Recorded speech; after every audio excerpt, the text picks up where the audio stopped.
ഇടുക്കി ജില്ലാ ആശുപത്രിയിൽ ലിഫ്റ്റ് തകരാറിലായതോടെ രോഗികൾ ദുരിതത്തിൽ. ഡയാലിസിസ് രോഗികൾ അടക്കമുള്ളവരെ കസേരയിൽ ചുമന്നാണ് ബന്ധുക്കൾ കൊണ്ടുപോകുന്നത്. തകരാർ പരിഹരിക്കാനുള്ള നടപടികൾ സ്വീകരിച്ചുവെന്നാണ് ആശുപത്രി സൂപ്രണ്ടിന്റെ വിശദീകരണം.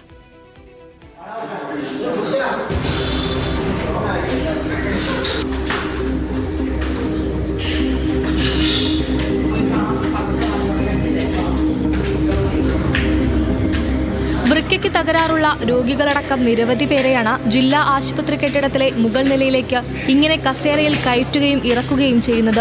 ക്യാൻസർ വാർഡ്, ഡയാലിസിസ് യൂണിറ്റ്, ദന്തരോഗ വിഭാഗം എന്നിവ പ്രവർത്തിക്കുന്ന കെട്ടിടത്തിലെ ലിഫ്റ്റാണ് ശനിയാഴ്ച തകരാറിലായത്. ചേട്ടനെ കൊണ്ട് വന്നാ ലിഫ്റ്റ് തകരാറായിട്ട് എങ്ങനെ തകരാറായിട്ട് ചേട്ടൻ പയ്യെ പിടിച്ച് കയറി ഇങ്ങനെ പോകുന്നു. പിന്നെ ആരം വരെ കസാരയിലെടുത്ത് മോളിൽ കയറ്റി കൊണ്ടുവരും. അമ്മ കസേരയിൽ എടുത്തോണ്ടാണ് കയറിയത്. ഞങ്ങളെല്ലാവരും കൂടി എടുത്തുകൊണ്ട് കയറി.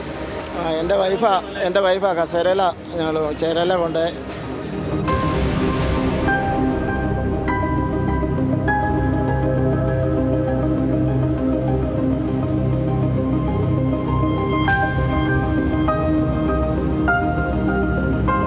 ലിഫ്റ്റ് കാലപ്പഴക്കം ഏറിയതാണെന്നും സ്ഥിരം പ്രശ്നങ്ങൾ ഉണ്ടാകാറുണ്ടെന്നും ആശുപത്രി അധികൃതർ പറയുന്നു. തകരാർ പരിഹരിക്കാനുള്ള നടപടികൾ സ്വീകരിച്ചെന്നാണ് ആശുപത്രി സൂപ്രണ്ടിന്റെ വിശദീകരണം. അതിൻ്റെ സെൻസർ പോയി കിടക്കുകയാണ്. കഴിഞ്ഞ ശനിയാഴ്ചയാണ് പ്രശ്നം ഉണ്ടായത്.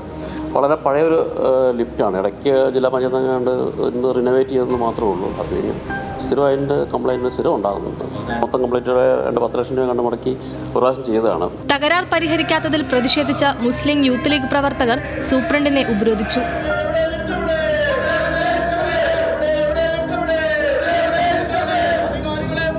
ന്യൂസ് മലയാളം, ഇടുക്കി.